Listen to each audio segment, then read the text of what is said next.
Welcome to another edition of Geopolitics and Empire. A quick reminder to support the Rebel transmission. Best way to do that is by becoming a paid subscriber on the Substack. $5 or more a month, $50 or more per year. We do private weekly chats with subscribers only discussing current events, occasional subscriber-only chats with past podcast guests, and I do a roundup of the week's news together with my commentary for subscribers only every week. You can also donate through Buy Me a Coffee, Donor Box, Wise, Crypto, and so forth. And you can purchase a consultation if you want to chat with me about whatever you like, expatriating, geopolitics, or the meaning of life. And as well, you're going to want to check out the Expat Money Summit. That is the world's largest offshore event taking place entirely online from October 7th to October 11th, put on by Mikkel Thorup, host of the Expat Money Show and a highly sought after expat consultant with over 2 decades of experience. He does great work. I've interviewed him in the past, and I've been featured on his Expat Money Show. And every year I do watch his online summit. At the summit, you can discover why international diversification is a must for those looking to preserve their liberty and wealth. You can learn everything you need to know about crafting your perfect plan B, how to quickly acquire a second passport. I'm on my third passport. You can diversify your finances offshore, invest in international real estate, get in-depth insights on geopolitics from world-renowned experts. Some of the speakers include Dr. Ron Paul, Doug Casey, Scott Horton, Tom Woods, Mark Faber, Tom Luongo, and more. All past Geopolitics and Empire guests, except for Tom Woods. You can reserve your complimentary and free ticket by heading over to expatmoneysummit.com, expatmoneysummit.com. And I will also be participating in one of the VIP panels to discuss World War III with my homies, Dave DeCamp and Kyle Anzalone from Anti-War and Libertarian Institute. Returning to the transmission, it's been too long, I think a year and a half, is Parallel Mike of the Parallel Systems Broadcast, which is an internet show and podcast where he discusses ideas relating to food security, finance, and freedom. Welcome back, Parallel, as I like to call you. Cheers, everybody. Yeah, it's great to be back. It does feel like a long time, but then also not quite so long because I speak to you quite often off air. So I feel like we do connect, but on the show, yeah, it was a year and a half ago. So it's an honor to be back on. Thank you. Yeah, I was recently on your podcast, and it was a lot of fun talking about you getting my data dump, my memory dump on the occultocracy, the term I've taken from Mark Passio and World War III. And so now it's your turn to get your data dump, your memory dump of what you think is happening on the planet. And maybe to start off with that, what are some developments that have been front and center on your mind? Yeah, well, the way that I usually do it, Hawaii, is first and foremost, I think you need to have just a rough outline of what's happening in the world. I always call it a big picture thesis, and that comes from my time investing and the community that I work with of investors. We're trying to figure out what might we see in the future. So I always start out by having this rough sketch of where we're going, what's happening. And I think once you've got that rough outline, you can start to sketch out plans and ideas as to how you're going to navigate it. So I guess my big picture thesis as to what's happening in the world, and I'll keep it simple because I'm sure we'll go into specifics anyways, but I think we're going through profound changes. I think the future is going to be vastly different than the past, and the models that we've used to survive the past are not going to work in the future. We're going to either have to adapt, or our standards of living and potentially some huge changes to our lives will have to be made forcibly. So I'm trying to do that voluntarily. I'm trying to embrace that. And I think the reason why we are in this situation is it's multifaceted. We've got some massive cycles ending. So these big cycles of empire. We've got big debt cycles that are ending. We've got some cosmic and astronomical cycles to do with the sun and climate. And then we've also got this kind of artificial element. There's actually intelligent design behind it too. And I think these people understand these cycles and they weaponize them and they use the cycles to try and retain power. But they're very desperate too, because I think a lot of the things that are happening are going to do away with their old structures of control. They're going to take away some of those powers, and they're terrified of a power vacuum. So they're going to swoop in and try and co-opt that. And I think that's what we're living through now, is this transition from old to new, and they're trying to create the structures of the new system. So when I look at it from, say, 10,000 foot, what I see is, okay, there's going to be threats to my finances. Is the future going to be easy to make wealth or harder? I think it's going to be harder. Is it going to be more prosperous in terms of investing, or is it going to be more treacherous? I think it's going to be more treacherous. So it's like, okay, I can see that coming. I can see conflict is going to be there. There's going to be a lot more conflict. It's going to be internal. It's going to be war. And there's many others. There's threats to our healthcare systems. I think that's probably going to go. It's going to collapse at some point. There's going to be things that can impact our ability to travel, food. All of these things are happening. And that's essentially my big picture theme. Is like, okay, I see that. Now I've got a rough outline. I can start to look at what's actually happening around me that fits into this and try and navigate a map, create a map. It's like, okay, I can see why they want to take us, but the direction of travel is something that we kind of have to fill in the blanks as we go along. So, for example, back in 2016, I sat my wife down and I said to her, there's going to be a war. I think there's going to be another war, and I think it's probably going to involve Europe. It's probably going to involve the center of Europe and your country, where she's from, which is Poland. And so that was my kind of big picture idea. It was a rough idea at the time. But as you go along, it's almost like you have baskets in front of you and you put your ideas out there, and then you're looking to see if evidence starts to accumulate in the basket. And if it does, it grows bigger in terms of resolution. And you think, okay, that's more probable. And if it doesn't, then it kind of shrinks away and you might forget about it. But with this one, of course, we started to see things with Russia and Ukraine, and then there was things happening near the border. And so that really informed my decisions. So that's just a little example of how having this big picture idea and seeing evidence mount up then enabled me to take positive action. And in this instance, yes, I did move to Poland. So you might say, well, you didn't make the best job of that, Mike, but that was kind of always our plan. However, when we moved here, we completely orientated all of the decisions around the potential for conflict so that if it did happen, we knew what we was going to do, where we was going to go after that. We had one foot out the door if we needed it, but we still lived Hawaii, and that's a key part of it too. So looking around at the world as it is today, nothing that's happening is shocking me. It all fit into my big picture idea, which I had years ago. It's starting to become more obvious where the hotspots are going to be, how the conflict's going to manifest, where you might want to go, where you might not want to go. But it's really instructive for me to have that rough outline. So I'll hand it back to you because I'm aware that I spoke a lot and maybe I didn't even answer the question. But I told you how I go about answering the question, if that makes sense. No, that's all great. There's no rules here on Geopolitics and Empire. You can speak. My guests can speak as long as they like. That's the whole point. And so you wanted front row seats, and that's why you went back to Poland. But we connect on so many levels. You and I were in the same frequency, and so I operate the same way. When you meant, baskets, I've got different theses and different things. And, I was recently attacked by, I think it's the Pentagon, DHS, NATO. I can talk about that later. I'll be preparing a response to some guy last week who's making me out to be this crypto communist Russian agent. What a joke. But that's why, I talk to everyone, and I try, and, there are people whose ideologies I don't agree with, but they speak an objective, universal truth, part of their analysis. And so I'm like, okay, well, I'm not a Marxist, but what that guy said, that was an accurate analysis of the situation. So I'm taking that. And like you say, we formulate our own little baskets. And as time goes, as you say, as you extrapolate, as time goes on, well, it looks like my thesis here was right. And, maybe part of this thesis was not right. So I'm going to toss that basket out and make a new one. And we move on.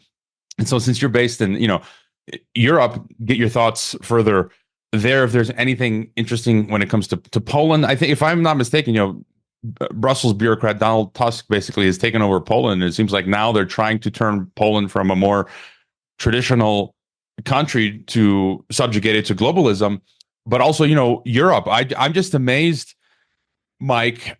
I'm a European citizen. I'm a Croatian. And every week, the EU is just speeding towards tyranny. It's unbelievable. Last week, I'm reading this. Now they want to create a comprehensive database of all of our assets.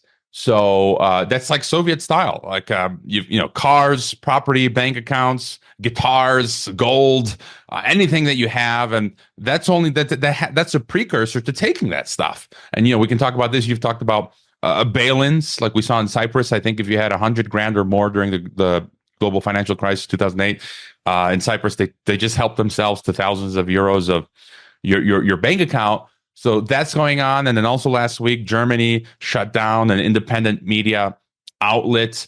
And then the guy from Electronic Intifada, I forget his name, Palestinian American, was in America.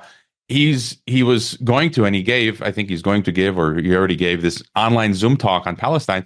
The German government sent him 15-page document saying they're going to jail him or fine him if he gives this online talk. It's just like the tyranny is, it's insane. So your sort of thoughts on what's happening, and Hungary, right? I think the EU stripped Hungary of their ability to attend one of these or host one of these meetings related to Ukraine because their foreign policy doesn't fit with EU foreign policy. So such wow, democracy and liberty in Europe, and the Olympics as well. The insanity we saw over the the weekend with the Olympics. So your further thoughts on Poland and Europe?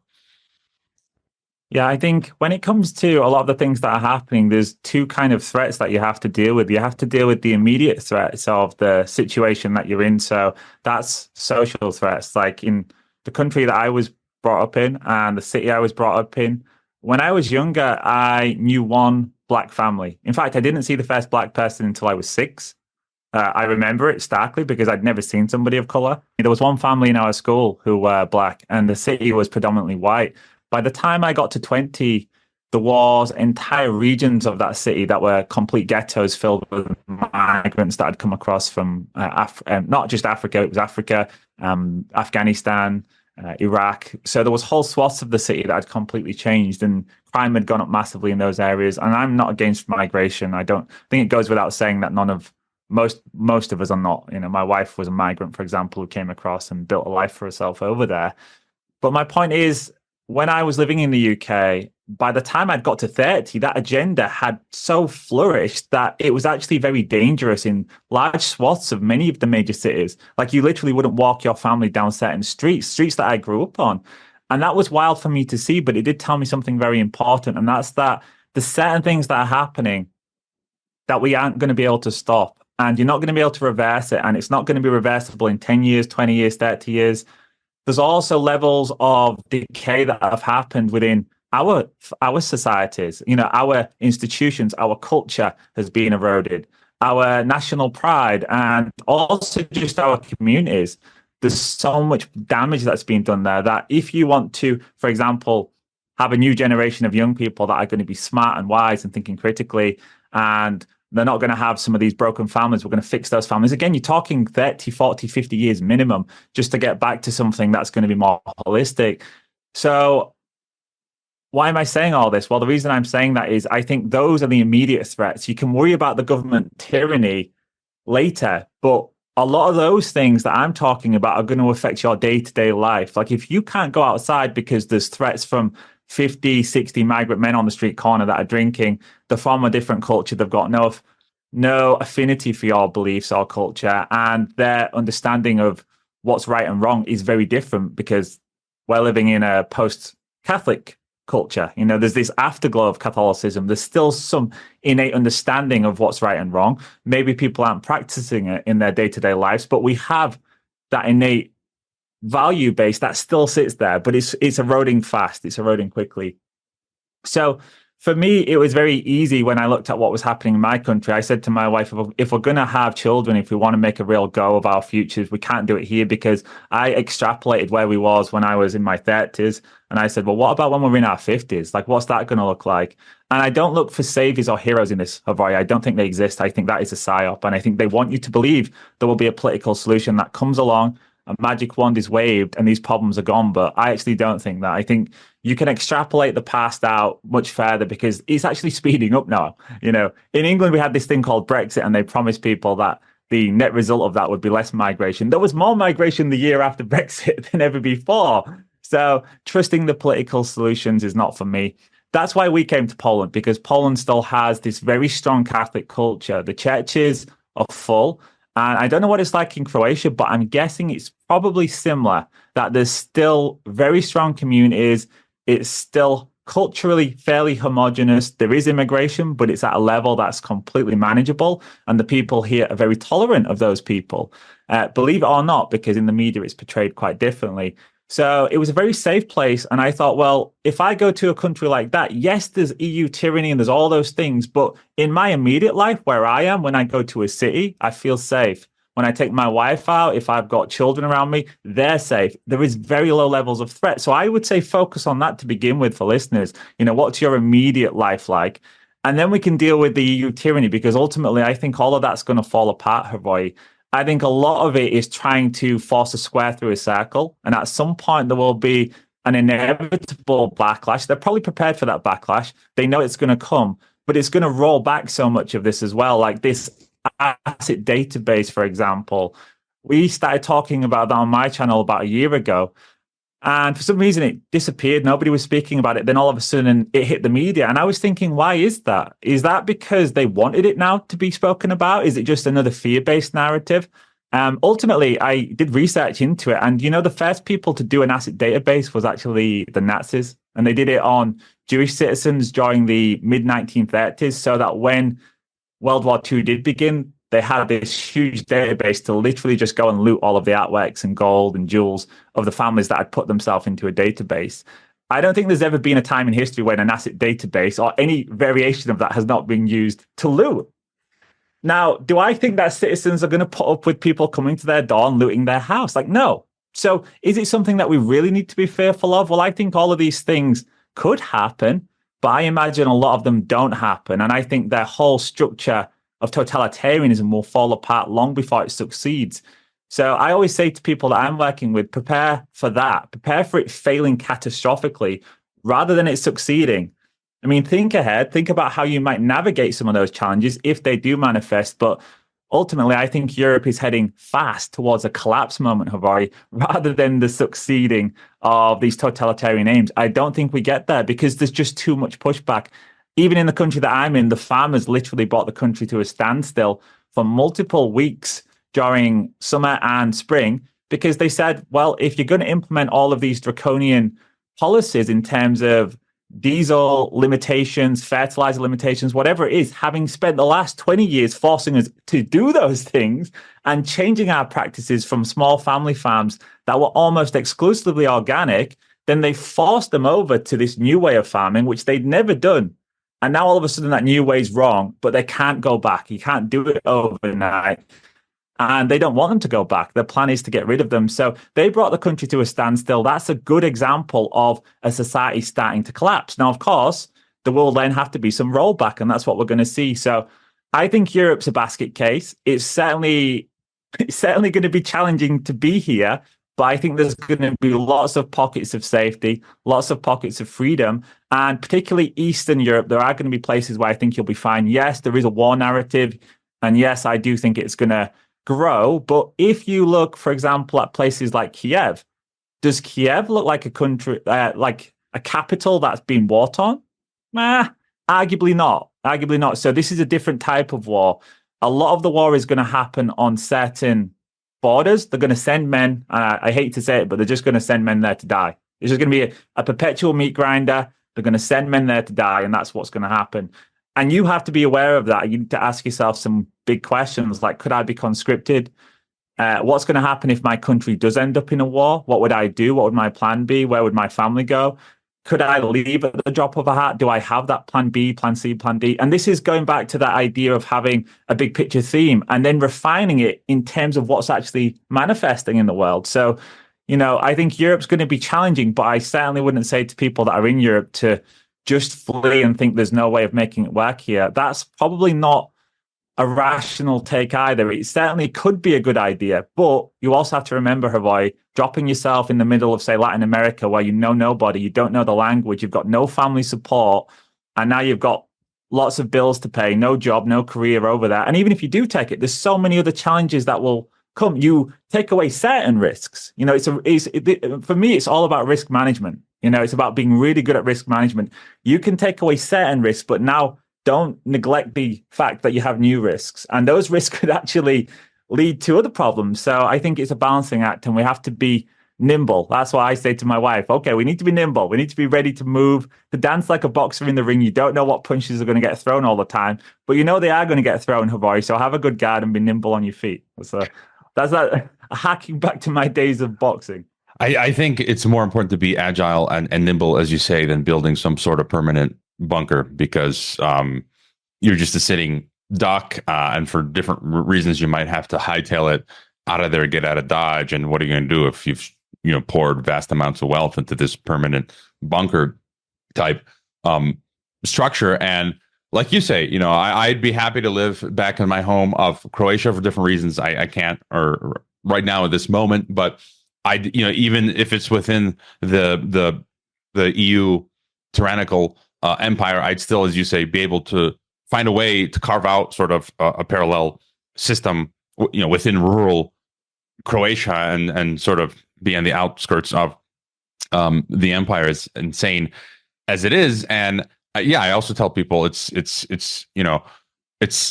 shouldn't necessarily just pick up and go somewhere. It takes a certain type of mindset. There's variables. I speak a number of languages, a number of passports, and so if you're that kind of person that can sort of just go anywhere, be dropped like Doug Casey or James Bond, and just absorb the local culture, as I've been doing my whole life, great. I've kind of gotten tired of it, so I don't really want to travel anymore. I'm just tired now, just kind of like staying at home now. But you have to have that agility if you want to do that. But people have asked me again, should I go to Russia? I'm like, again, are you Slavic? Do you know Russian?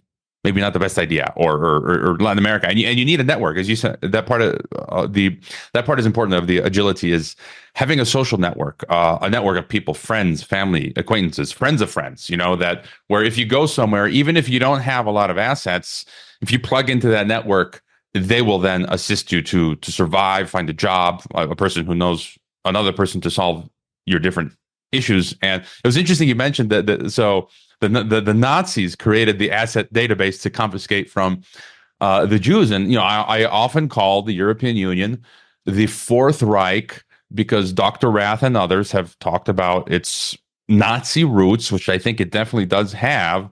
And Bukowski, Soviet dissidents like Vladimir Bukowski, have called it a New European Soviet, which I think it also has some elements of this communist totalitarianism. And so that's fascinating. And any other thoughts you have on the financial system, global economy? So I think we might be looking at bail-ins. I read in the UK recently that they're talking about going after pensions, rating pensions, or taxing pensions in the UK. You've talked about the great taking, something I just haven't had the time yet to really dig into. But any further thoughts on the financial system, global economy, where we are and where we might be headed? Yeah, for sure. So this one is another one of those really big picture themes. It's a massive cycle that's coming to an end. So we're coming to the end, not just of an empire, but of a huge debt cycle. And it really goes back all the way to Renaissance Italy. That is where we had the origins of the current system, and it morphed into the Central Bank of Amsterdam. Then it went across to the City of London. It broadcast itself all the way across Europe into different noble houses and monarchies. And then, of course, it went to the US. But essentially, it's all one long lineage of the same financial backers, the same families, the same intergenerational power and wealth. And that's all coming to an end. That's why Europe is collapsing. And what we're seeing is this whole, if you imagine the world as a giant cake, all of the elites are extremely paranoid that they're going to lose their position, or maybe they're going to get bumped off. They're going to get knocked off like the Romanovs did, or like the Hohenzollern family did. So they're worried about this happening. You're seeing lots of infighting, and that's what we're going to live through. Everyone essentially grabbing this giant piece of fabric and pulling at it and trying to get more. They work together in some senses because, of course, they want all of us to be subjugated. They don't want us to rise up and be more powerful. They agree on that. But behind the scenes, if you imagine the amount of paranoia and the amount of jealousy within what we have to say are probably some of the greediest and most narcissistic people out there, you can only imagine how bad it is behind closed doors.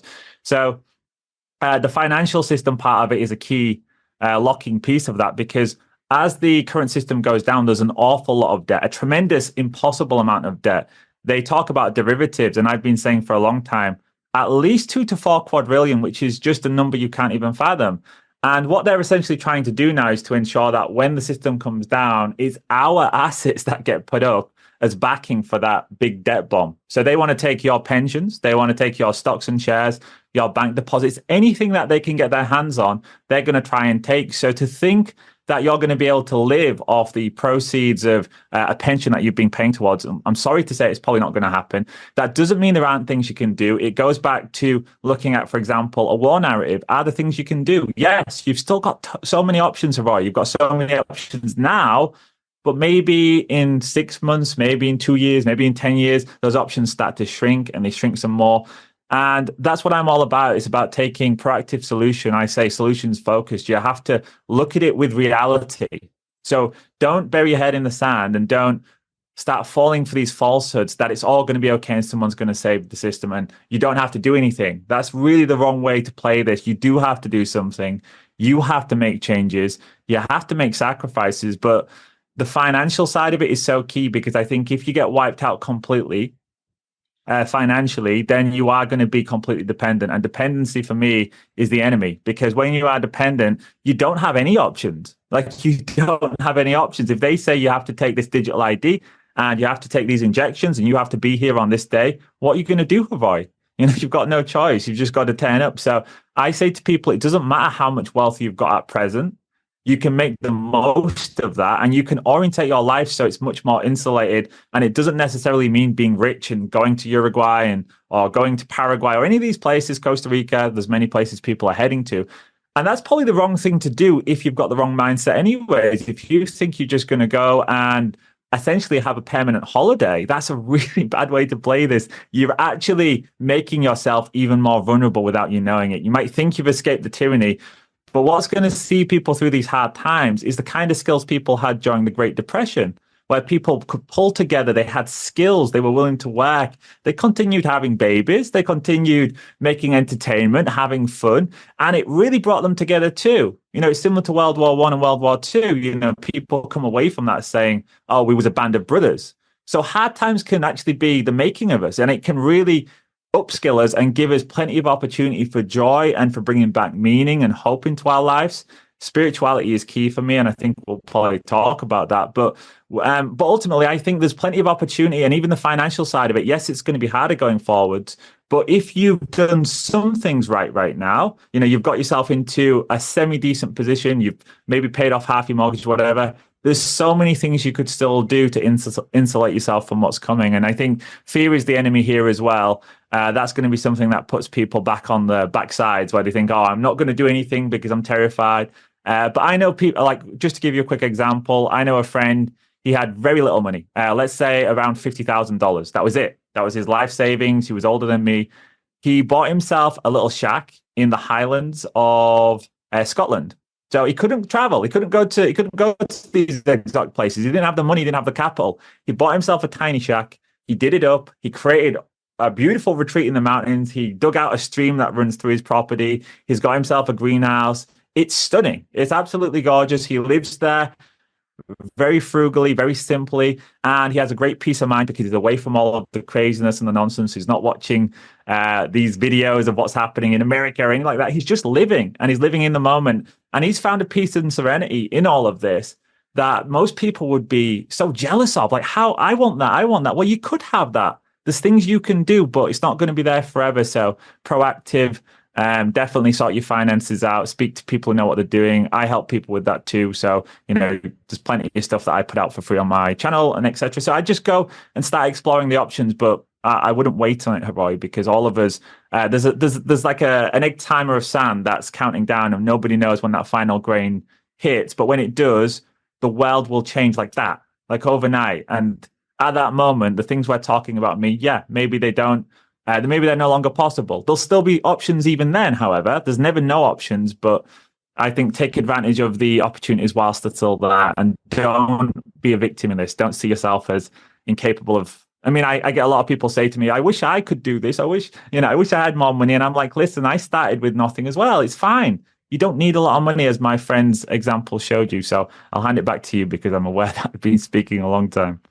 Yeah, that guy you mentioned in the Scottish Highlands, you know, it's kind of how I feel that I am right now. You know, I don't have much money, just the average middle class guy. But, you know, that's one of the reasons I left TNT Radio, because I want to create a life where I was recently thinking about this, where I get a lot of bang for my buck.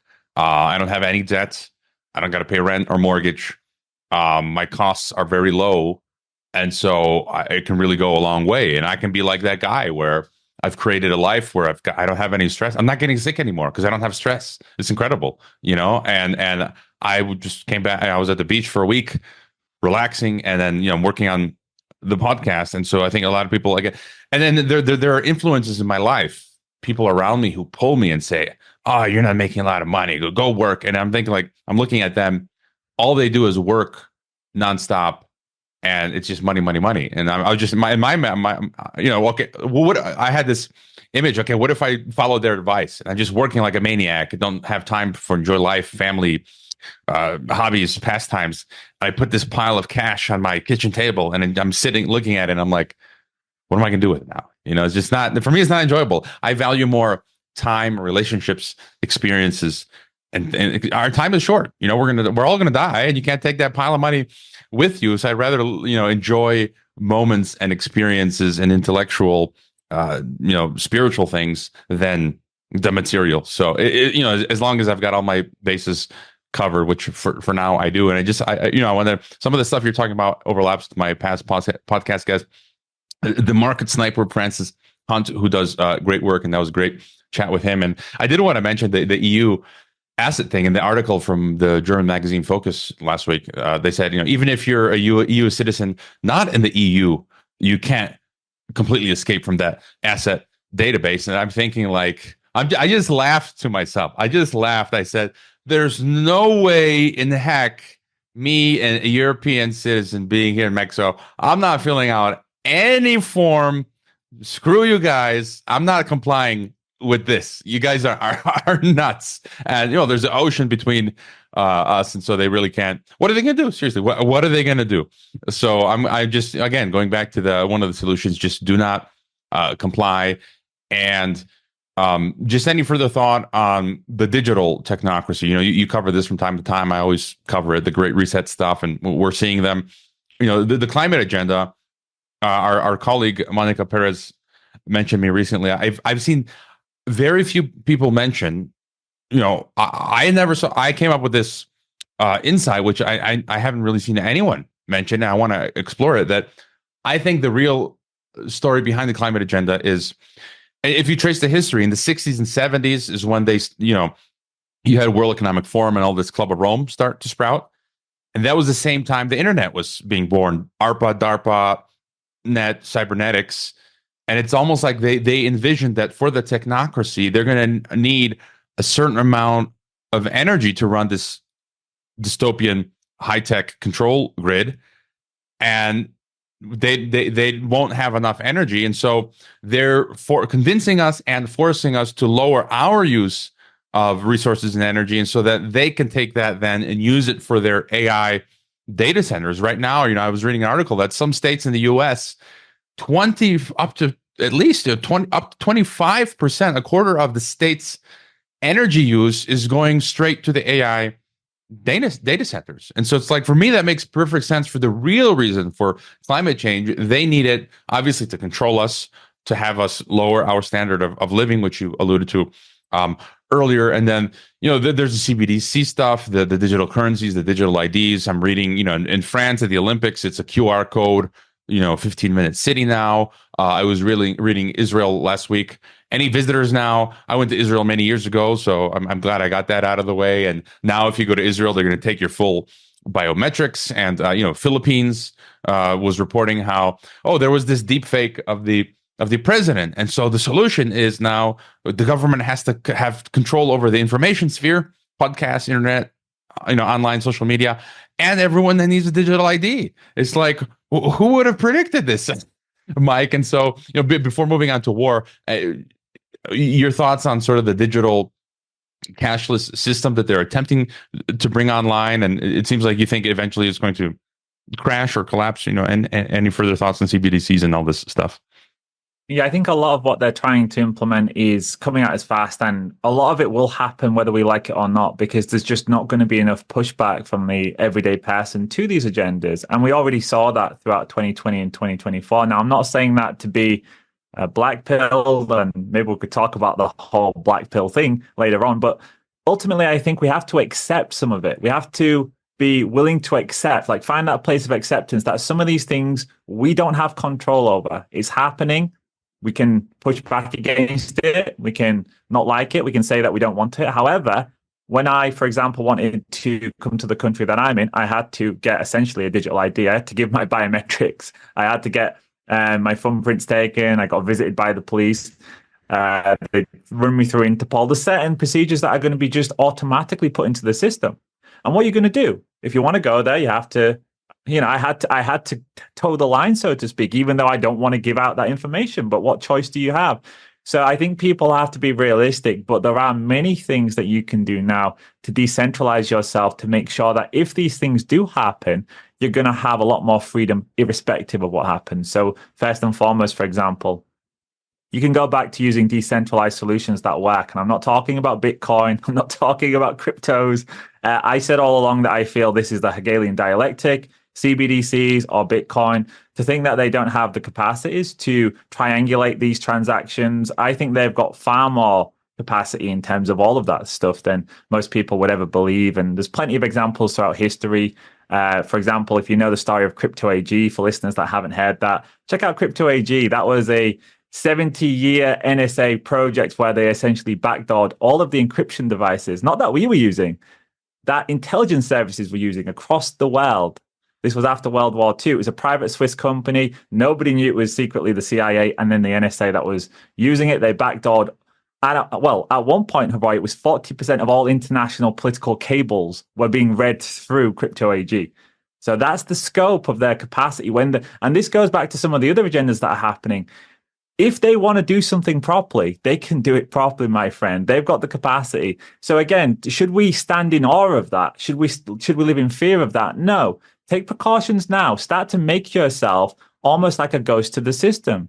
Take assets outside of the system. If you're worried about an asset database, what's the likelihood they're going to know about the assets you currently have if you are making preparations for that now? Now, I would say to everyone, expect that what's in the system is certainly going to be fair game and they're going to come for it. So you can take actions now that will ultimately reduce your exposure. And then, of course, we have to hope that there is some major event that pushes back against all of this one. For example, there could be a solar storm tomorrow, Hawaii, that knocks out everything and their system crumbles. Now, where are you going to be in that world? Well, if you've continued to live your old life, you're going to be in a lot of trouble. But if you've started to decentralize, grow your own food, build community, create connections with people locally, produce things that other people want, so you've got a mini economy, well, I think you're going to be just fine, because people have always been just fine. The problem we've got is we're so de-skilled and we're so desensitized to some of the things that people used to be doing on their day-to-day basis to survive. We've lost touch with that. We've lost touch with each other as well in terms of human connection. So I say revitalize all of the things that they don't speak about. Because whilst you're busy worrying about all of the technocracy, which you can't stop, we can be vocal about it. I mean, you are very vocal about it. We always alert our audiences to what's happening. However, that's not going to change things. But what will change things is if you actually make your immediate world far more insulated, far better, far more decentralized. And I think that is actually what they're truly afraid of, because they know that ultimately, unless they come to your house and force you at the barrel of a gun, which they are not want to do, because that would reveal the tyranny of all of this, it requires us to participate. You have to give your explicit or implicit agreement by allowing it to be done to you. For example, with the COVID agenda, when they were trying to make people give away their DNA through these tests, I took 0 tests, not a single one. I refused. It was against my principles. Nobody can force me. Now, did that mean my life was more difficult? Yeah, I traveled across the entirety of Europe during that time. Guess what? I still didn't take a test, even though it was right during the lockdowns. I found ways around it. And that is another part of this. Do you have, what do you say over there in Mexico? The cojones. Do you have the cojones to make it through some of these barriers?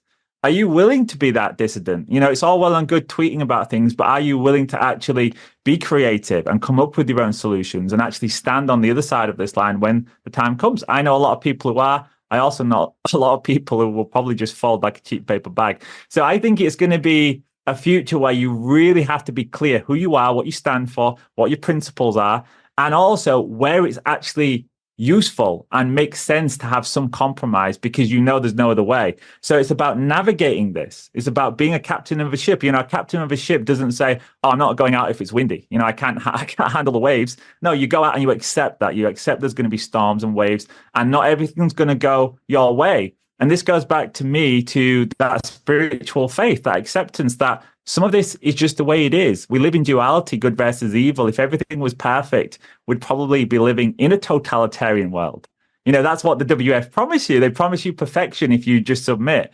God could do the same. God could wave his hand and it would all be perfect. But guess what? You would be living under totalitarianism then. So free will dictates that there is going to be bad and evil, and we have to accept the reality of that. And I don't think we're going to end that overnight, and I certainly don't think we're going to vote our way out of this. I don't think voting hard is going to work here. I think it's going to require you to step up as an individual, take responsibility for your lives, and actually come together and know what you stand for and what you believe in. So yeah, it's going to get bad. It's going to get bad, Roy. I'm not denying that, my friend, but I also think it's completely navigable. And I think our ancestors probably lived through far worse things. So, take solace in that. You can do this. All of us can do this, but you have to want to. I like to joke, how I learned to love the algorithm ghetto, right? How I learned to love the bomb Dr. Strangelove, and now the threat is the algorithm ghetto, the digital gulag. And I say that, of course, I'm against it, right? But also, it's just kind of like I also have the approach now. A couple of years back, you go through the stages of grief, right? Where you're angry, you're depressed, and then you accept it, and then you move on, and then you sort of just you're happy. And so I don't want people to misconstrue. I'm completely 1000% against this insanity of these systems. I don't do QR code menus. I hate my smartphone. That's one of the solutions I think is I was going to mention. Don't have a smartphone, have a dumb phone. But unfortunately now they're forcing us to have smartphones. Like you can't access your bank account or do certain stuff. So you have one that's de-googled or use it extremely sparingly. But can I just say on that one, Roy, just so we don't miss the point, but with the smartphone thing, I know somebody recently and they actually challenged their bank and they said, you can't force me to use a smartphone. And the woman on the phone actually said, yes, we can. That's the only way you can access your account. She took it even higher, and it turns out there is a clause in every single one of these companies that they cannot force you. They have to give you an alternative, because how can they force you to have a phone? So I think, again, some of this requires us to become advocates for ourselves and actually be willing to be assertive, stand up. I mean, I've had so many experiences that I won't get into now the last few years where assertiveness, all of a sudden, when it felt like there was no options, it seemed they was telling me, or they was telling a friend of mine or someone in my community, sorry, there's nothing we can do. Guess what? If they pushed, all of a sudden new options opened up. So there's a big part of that is illusion and convincing you of things that just ain't true. And if you recognize that, you'll realize that there are many paths that are hidden, and it's up to you to discover those paths. So sorry, I just wanted to add that. Yeah, and I was actually, another thing I've been ruminating over the last few weeks is when they run the next fake pandemic under the guise of the bird flu or whatever, I'm thinking, how am I going to behave? And I'm going to not comply even better. Like during the last one, I did mostly, 90. I had like an A-. I'd give myself an A-. There was maybe one moment, I never took a test, none of that stuff. That kept me from going home to visit my home, Croatia and other places. But there was maybe here and there when I put on a mask or something. But I'm going to be. You take these lessons, and it's okay for people, who maybe capitulated. You can always, there's always time for redemption. And so the next time around, I'm going to be even more assertive and just not comply and be more assertive like you, more grit, more resilience to go against the system. Of course, we have to choose our battles. And just going back to what you're saying, so how I learned to love the algorithm ghetto, I thought that I'm not freaking out anymore. So like I said, I'm against the system, but as you say, I find in a number of ways the system's moving on. In some ways, some things are inevitable.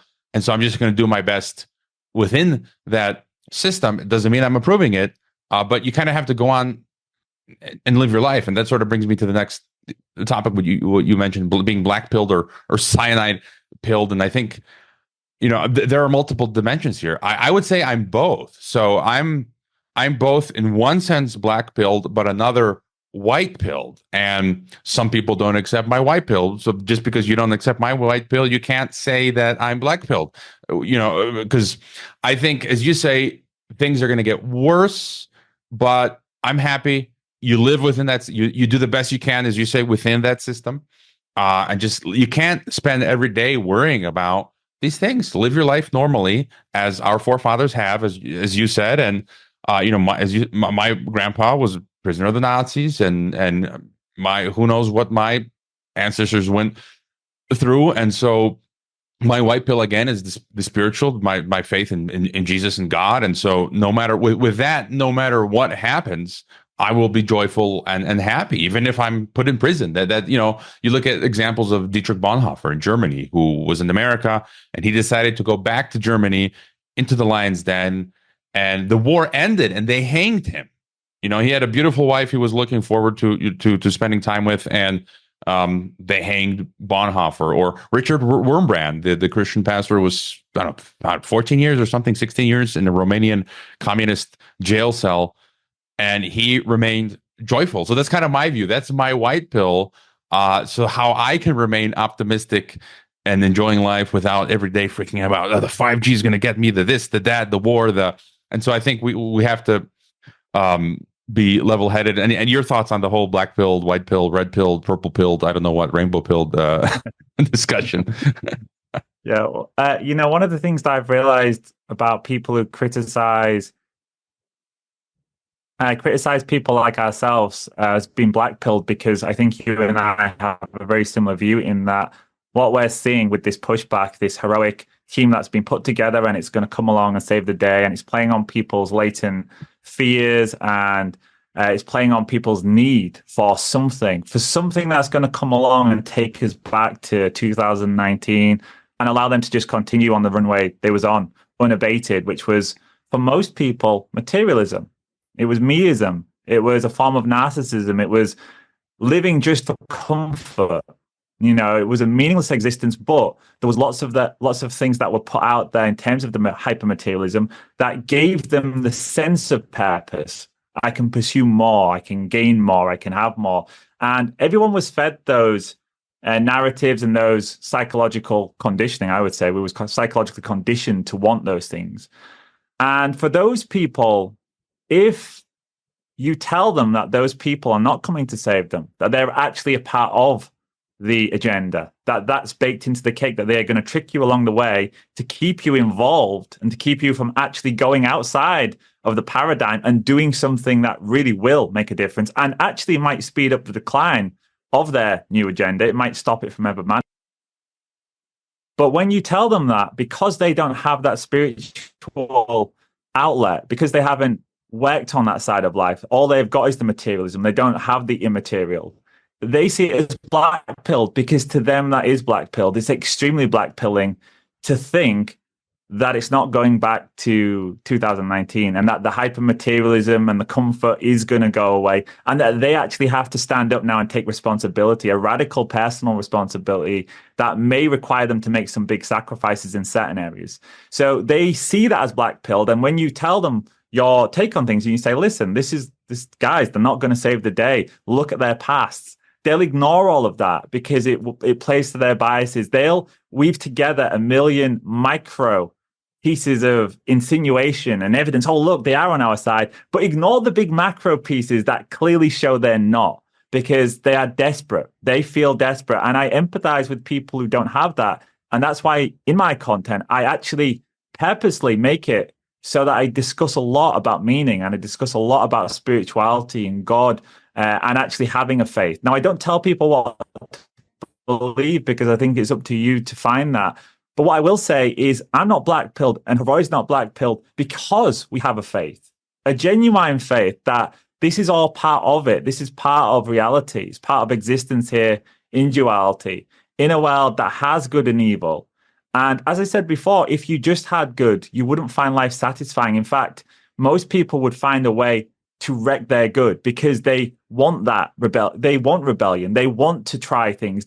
Nobody wants to live a purified life. Only Christ achieved that. So So I think it's a projection of their own hopelessness when they say you're blackpilled for not believing these things, because that's how they would feel if they didn't force themselves to believe it. And I do think there is an element of forcing oneself to believe these Hollywood narratives that are being given to us, and that would be completely unbelievable if you didn't have a screen in front of you telling you what you saw and making you believe. If you shut down the laptop, you shut down the phones, and somebody came along and told you, and it was just word of mouth, you'd say, nah, that's not believable. It's not happening. The AI brain chip guy, the guy who flew on the Leader Express, like they're the heroes. No, come on. And I think if your future self was sat looking back on yourself now with the clarity of being removed from these situations, you'd say, wow, you really believed that? Unfortunately, that's part of it. They're very good at manipulating the mass mind, and they're very good at tricking people. And we are good at tricking ourselves. But for me, there is an active submission here to God and to what we are in. Like, I accept it. I don't enjoy it. I push back against it. But also, every day I'm hopeful. I'm happy because I know that there is a bigger plan for us. And I know that there is something that is extremely beautiful at the heart of creation, at the heart of life itself. And I think if people pursued that in their own lives, then maybe they wouldn't see it as a black pill to not be engaged with this left and right paradigm and all of these narratives, or the idea that there is no hotshot team working on the inside that's coming to fix it. I think they would then also be able to accept that, yes, that doesn't exist, but that's actually the most hopeful thing, because it gives you back agency. You know, it puts you back in the driving seat of your life. You become the author of your own novel again, rather than handing it off to some guy that doesn't care about you and never will. You know, they never will care about you, because these people are actually the architects of the old system. You know, we cannot put our faith into people that literally were most hyper-focused on the old materialist system. They were the successful ones in that system. They were the ones that were victorious. So they are hyper-focused on materialism and the old system. Whereas what we're trying to do, I guess, with our discussions and our content is to elevate things beyond that, because we both agree that there is much more at stake than comfort, and there's much more at stake than just, you know, having a few trinkets while we submit to some kind of tyranny. So for me, the black pill is not something that I have at all. I'm hopeful. I think there's so many opportunities for people out there to self-actualize during this. It's going to be challenging, but as I said before, without challenge, you actually have nothing to sharpen that, you know, steel against. You need something that's difficult. That's why people go out and do things like run ultramarathons. That's why boxers get in the ring and get punched in the face, sports that I used to do. It wasn't because it was easy. We did it because it was challenging. But in that challenge, you actually develop yourself. You develop your personality and your character. And I think in all of these hardships, there's going to be so many opportunities for you to become a better person, and to actually find some real spiritual depth to your life. Maybe that was missing before. Of course, you have to be open to that. And I think the first step is, unfortunately, to take a step back from some of these bigger narratives and to maybe stop having faith in man and instead put your faith in something greater than yourself, something that is good. Because if true evil exists, right, how can true good not exist? You know, how can it not? We have the opposite of everything: male, female, black, white, night, day. We live in a world of opposites. So if true evil, if you believe that and you verbalize that to people that this is evil, then where's good? It does exist as well. And I think when I look around, there's so much beauty out there. I mean, just today I got a message from a friend of mine who's actually been on your show, and he told me that his wife's just gone into labor with their first child. And I said to him, you know, that's the best news I've had all year. You know, that to me is hope, that people are still out there having babies. He just got married 2 weeks ago. This is a young couple. They've got together. They met before. They met after I started my show, and within 2 years they got married.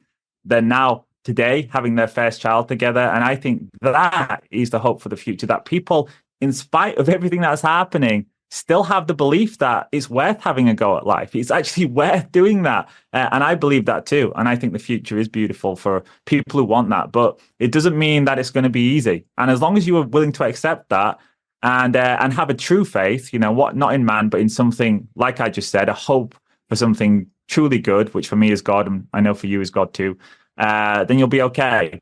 But without that, I think you will struggle. I think you'll get drawn back into the materialism, which is the carrot. Well, let's put it this way, Hervai. the materialism and the comfort that they're going to use as the maggot on the hook, as they reel you in, it's going to be a truncheon on the back of the head. That's the bait they're going to use. And if you can take on some voluntary hardship, as I call it, for me, I don't have a hot shower at home. Yeah, wow. Wow. For some people, that would be a nightmare. For me, I only have a hot shower if I put on my stove, which I only put on in winter.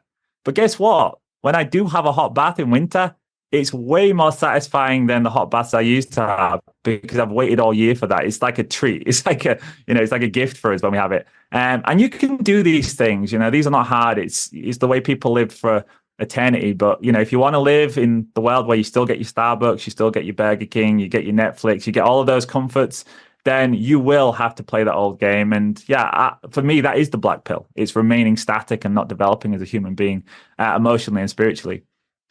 Yeah, he mentioned babies. I've been telling my wife, time for more babies. Come on, let's make some more kids. And coffee. You mentioned there's another thing I was going to say where we need to become more. As you talk about parallel systems. We mentioned the tech stuff. De-googling, not having a smartphone, turning your Wi-Fi off, not going to big box stores. And I was, one thing on my mind. I'm a big consumer of coffee, and so I bought a machine last year. I make my own great coffee. I don't go Starbucks, anymore. And so just replace all that stuff with your own independent solutions. And when you mentioned being happy, the thought came to mind, we all need to get into a place where we're content or happy, where, today I'm happy. I have my coffee in the morning. I'm the simple things that really just make my life wonderful. The coffee, I had donuts this morning, which I don't often do, but coffee and donuts, chatting with you, Mike, across the ocean, and having a siesta later, just back from the beach, uploading this podcast, having beer with some of my Mexican amigos here, and just enjoying the simple life. That's where I'm at now, being content. And you've been alluding to, I think, Trump. Well, let's talk about that a bit, but we don't have to go into deep dive. But you and I think the same. The whole Trump attempted assassination, and I'm just not buying it. I'm sorry. Some of my paid subscribers disagree with me. They think it was a botched deep state operation. I was talking to someone yesterday at our church dinner, and we were talking about it, and they said, they're very open minded. A lot of my Christian folks, when I talk to them about this wacky stuff, and they're like, yeah, I could see that, because I think one thing with the Christian worldview is like, you automatically understand the New World Order, the world government, the book of Daniel and book of, the Gospels and the book of Revelation, speaks a lot of that stuff. And when they asked me, what if it was just this crazy lone gunman? And I'm like, well, if you look in the past, every time they've told us it was just one-off crazy lone gunman, it turned out it never was. Lee Harvey Oswald. Now we know with JFK it was not Lee Harvey Oswald. When it was Sirhan Sirhan with RFK, now we find out that it was I think the bodyguard behind RFK that took him out, or MLK. Now we have the court verdict that says the government killed MLK. So it's like every single time it's never the lone gun person, and I just cannot buy the whole thing that happened with Trump. You mentioned it on your chat with Monica. Like, I've been in life and death situations, and my first gut survival instinct was get to safety. That's it. Like, that's number one. Go get to safety. And so when he's shot at, he pauses for a photo op, and everything is, not only that, everything is perfectly set up, the flag, the everything. And then I learn about, he was involved in reality TV, WWF wrestling, that's fake, lucha libre. And there's something called blading, right? Where you or your opponent can just quickly cut yourself or whatever. And now you see pictures of his ear, which seems fine. And I just cannot buy any of it. And what happened plays into the running thesis. One of my running theses that I have had, based off of people can check out, E511 Ministries or Donnie Dark and Donnie Discerned, who's got 100,000 followers on Twitter, who I've interviewed, that something like this was going to happen, because the system now, I feel like Trump is going to come back to power, and he's going to usher in, he's going to advance, he's going to lay the foundations for the real New World Order. Right, like an antichrist figure. I'm not saying he's the antichrist, but I'm saying If you think about V for Vendetta, right? The movie that a lot of us have seen, V, in my opinion, is actually a symbol for Satan. So yes, the system is tyrannical, but Satan's going to come in as the savior. And when Trump and company come in, they're going to be fighting the deep state, but actually laying the groundwork for the real New World Order. And he's backed by J.D. Vance, who's backed by Peter Thiel, and this whole Rumble crowd. And all I feel is that they've just refreshed their avatar. The old avatar used to be the obvious. It got so corrupt in your face. The Bush neocons, Wolfowitz, Cheney, and it's like now they're refreshing the avatar. So we got a new face, and right now it looks like they're fighting for us. But then over time, it's going to deteriorate again into like the whole Bush Cheney corrupt system. And I'm just not buying it. What do you think, Trump? Sorry, Trump, Mike. I wish I had his money, right? I'd use it for good. I'd build a community where we could all hang out. No, but I guess for me, it's kind of sad. Yeah, it's kind of sad to see, and I think it was just another event to demoralize people. That's its intention, no matter which side of the coin you fall on. So, if for example, you think it's real and they somehow managed to bodge an assassination in literally every single way possible on camera, they literally took no care at all in showing you that it was a bodged assassination attempt. In fact, they almost wanted to show you. That's exactly what I think it looked like. And they created and impressed upon people an extremely low-hanging fruit narrative, which was almost like if you said to somebody, create an appearance of a botched assassination and throw as much as you can at it, like literally go to town in it, like a drag queen. You go to the town on that one.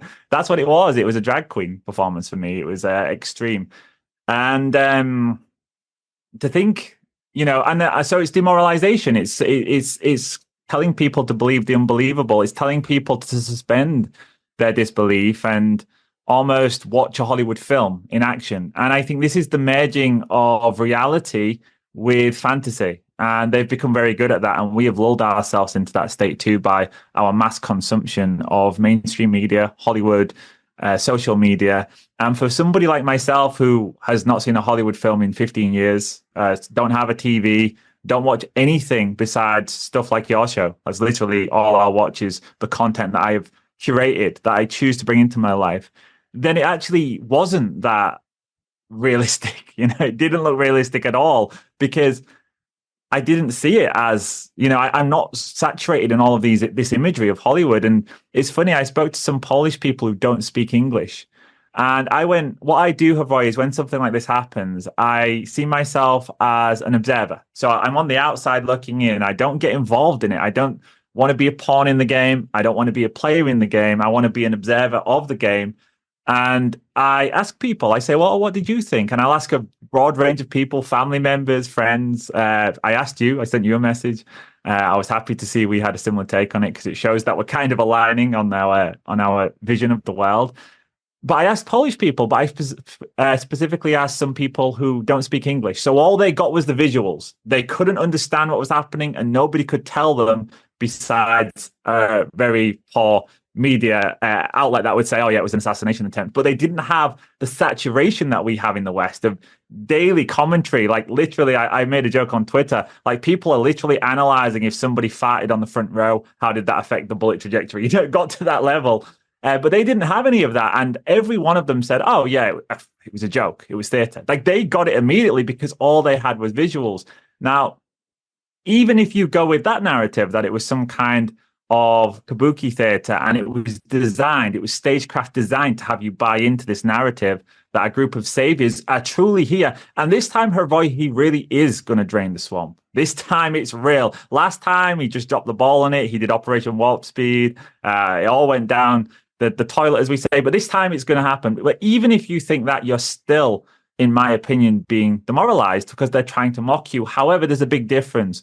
One of them allows you to retain your dignity because at least you say, no, I'm not going to fall for it again. And my opinion with everything, and it doesn't matter what it is, if the mainstream is feeding me it, I'm hyper skeptical and I automatically treat it with high suspicion and expect that something else is really going on. And that's really why I think my audience value my contribution is because of that. They understand that I'm going to give it a critical take. I am going to be skeptical, and I'm going to look for what may be actually truly happening. So give them ideas, new ideas that are not being discussed in the mainstream. And I think that's where you can add value in this world. That's where you add value by not falling for those things. Now, we could be wrong, we could be right, but I'll tell you one thing, Roy. I don't think anyone who doesn't give it a full critique is correct. I think that's falling into the trap. And if you do give it a full critique, maybe you will have a different opinion. So I just say be open-minded and certainly don't jump to conclusions on these things. For me personally, I found it, unbelievable. And I think it's just a part of, unfortunately, this warping of the mass mind so that people live their lives in screens. They don't take action where it counts outside of the screens because they trust that the man in the screen, the man who's raising his fist and shouting, fight, fight, fight, an awfully strange choice of words, particularly with this civil war narrative that they've been pushing down people's throats. I think because of that, unfortunately, those people are being deluded. And one final thing that I would say is I always said when I was making my kind of thesis around what's happening in America that there is no way they will get a civil war narrative in its current state. And what I meant by that is the left, you could easily ignite the left. We've seen it. It's already happened. It's very easy to do with a little bit of engineering. We saw that with George Floyd, for example. The whole world was ignited. But I said the conservative right, they are not going to charge on the streets. They're not going to burn down buildings. They are not going to be protesting and rioting if Donald Trump doesn't get into power at that point. However, if you now create a deified Donald Trump and the people believe that the deep state are out to get this man and he cannot protect himself, his slings and arrows coming all over the shop, and now they need to protect him, that's very different. Now I believe they could actually trigger the civil war narrative, but I don't think it was possible before. What I would say is the right in America have gotten themselves into most trouble under Trump, January the 6th, Stop the Steal, and the left have gotten themselves in most trouble under Biden. That's where we had their most riots. So it's actually a leader that coalesces anger and a leader that coalesces the fury that you would need for a civil war. So I think actually America now has the propensity to go to civil war, and it doesn't actually matter what angle you take on the assassination attempt, whether you go with either narrative. I think it's already a ship that sailed. What we are going to see on the other side of this, like you said, JD Vance, Silicon Valley, he's embracing Bitcoin now. So for the Bitcoiners, they seem awfully happy to have their anti-statist asset literally be told it's going to be the most statist asset out there, which for me blows my mind. But again, it goes back to people wanting to live in the fantasy rather than the reality. And for me, I just take a step back from all of this and say, what's going on in the garden? What's growing? What do I need? Do I have some wood to split? Okay, I'm going to go split the wood. It's and I hope some people become discerning. I think that's the key, is to become very discerning. And I think there's only good things that come from being hyper skeptical to a point. I don't think it's good to be, there's no truth out there. And that to me is the critical part of it. I've had a lot of people in the past few years have said to me privately, well, I don't know if it's real or not, but let's face it, we'll never know the truth. And I say, no, that's wrong. There is a truth, and your intuition will guide you towards truth. You were born to recognize truth. If you go to see a human that, for example, is out hunting, they know truth. If a ball runs at them, they don't think, they run. They climb a tree. That's truth. If you're hungry and you're starving, that's truth. There is a truth out there, but the problem is we're overlaying truth with so much illusion. And I think it's very dangerous to tell yourself there is no truth. Yes, there is truth. And yes, you can find truth in your life, but you have to extricate yourself somewhat from a system that is literally designed to pull you in every direction possible and fill you full of lies. And I think that was my biggest asset in life, was actually, I haven't exited the system entirely, Roy, but I just don't buy into these narratives very, very much. I don't watch these things, and I'd much rather have a real conversation with the person. And that's my take on it. And as we say, mainstream media has gotten so boring. As you say, I don't have a TV. I don't watch any of that stuff. I don't watch Hollywood movies, anything anymore. I just read and enjoy life. But even alternative media now has become boring. I like what James Lindsay said the other day. He tweeted, they lie so much, it's not even satisfying anymore to expose that they're lying. And a lot of the alt media crowd is rushing back into MAGA and Trump and playing the game, the partisan politics. And I'm just like, it's Kamala Harris and this and that. And I'm just like, it's not interesting anymore. None of it. It's like a waste of time. It's sucking my energy, my soul. It's just like, I don't want to follow that stuff anymore. Even in alt media, it's gotten. That's why I always try to focus on each podcast the big picture. I don't want to get into the weeds of the Kamala, this part, Democratic Party, Biden, I don't know what, like blah. It's all for me. It's all just noise, and I try to focus on the big, earth-shattering tectonic movements that are, as you were alluding to earlier, the changes in the cycles.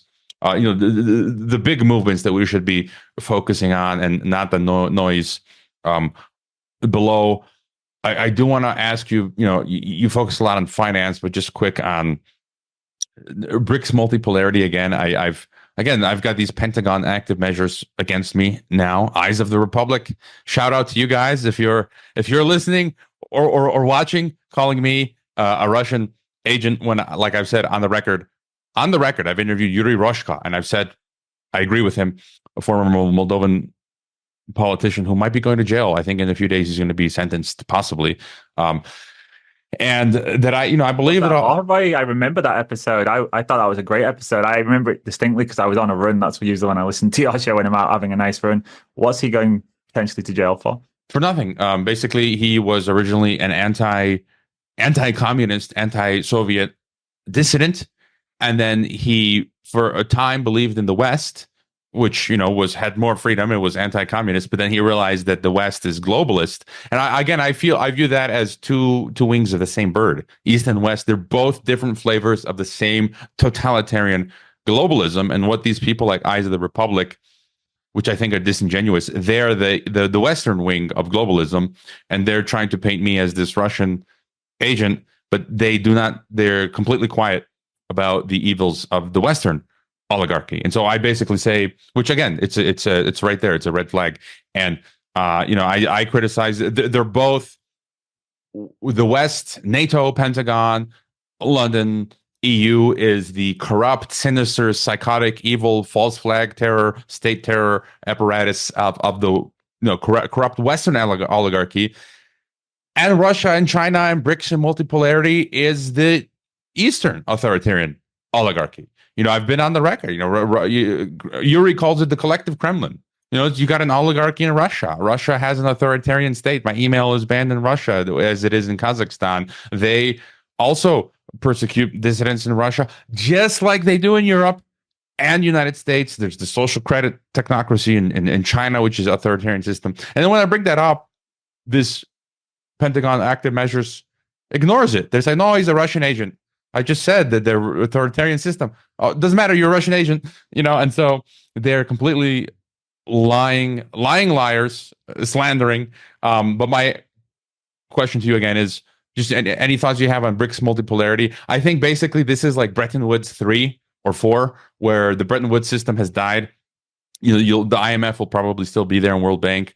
And then they're birthing this new system. So many global South countries are joining BRICS, and they're the most advanced on the algorithm ghetto and technocracy. And so it's almost like we're going to have a third world war, where we're going to see the birth of a new United Nations, which Putin called for a BRICS parliament the other week.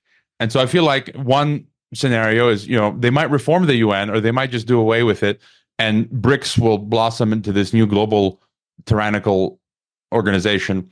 But again, they need war by hook or by crook.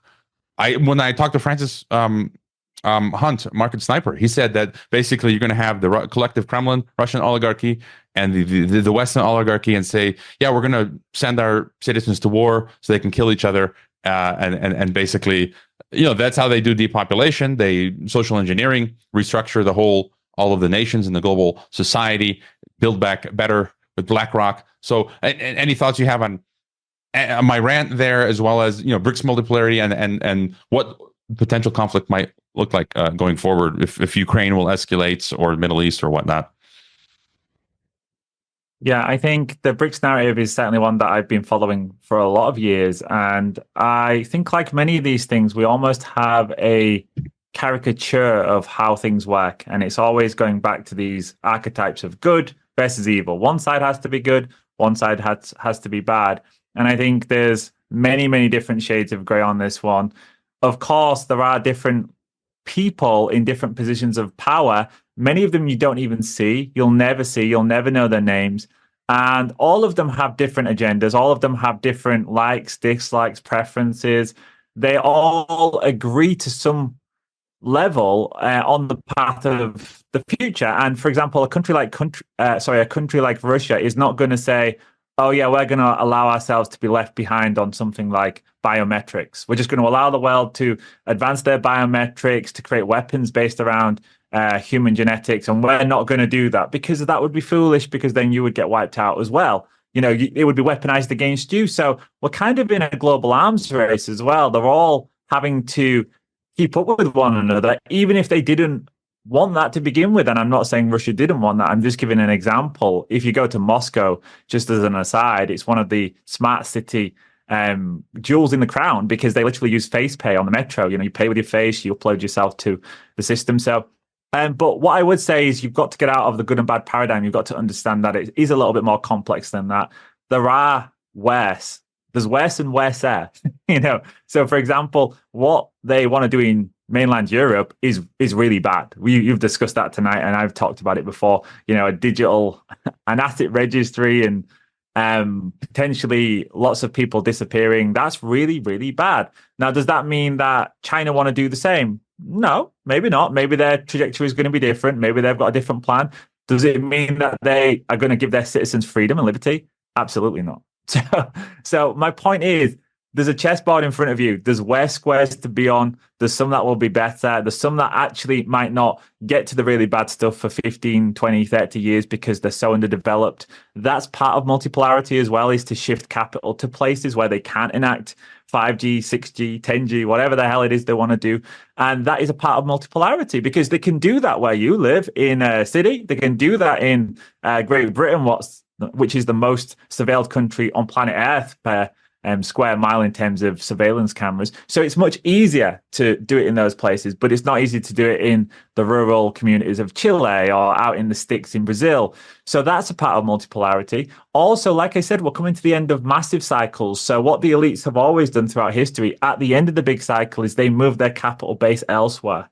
So it's not actually country versus country. For example, if you look at the origins of our current system, it started out in Italy. Then it moved across to places like Switzerland, then the UK and Amsterdam and Sweden, and then it went across to America.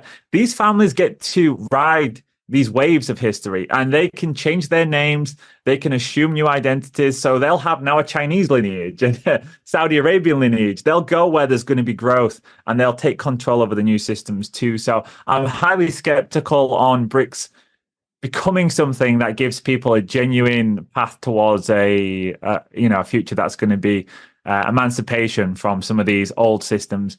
There may be better places. Of course, there's going to be better places. I mean, it'd be foolish to think that everywhere is going to be the same. However, I think if they succeeded over a long enough period and a long enough timeline, if we fast forwarded and there wasn't some catastrophic collapse, which I do think personally will happen, pray to God that happens, because it will probably be better than the outcome. But I think if we do extrapolate far enough down that, then eventually we would just have that one world system. That is the trajectory that all of these nations are on, where there would be the same structures, the same control structures in every country. But like I said, I'm hopeful it doesn't get there. I think simply by using the freedoms you've got now in a way that is effective, you can stop a lot of this from happening. Because a lot of the things that they want you to do now is voluntary. Nobody is forcing people to sit there and spend all day on Twitter spreading the darkness, regurgitating the narrative, saying, look, everyone, look how bad it's going to be, and spreading that energy of fear and those low vibrational states. I think we can share something more hopeful.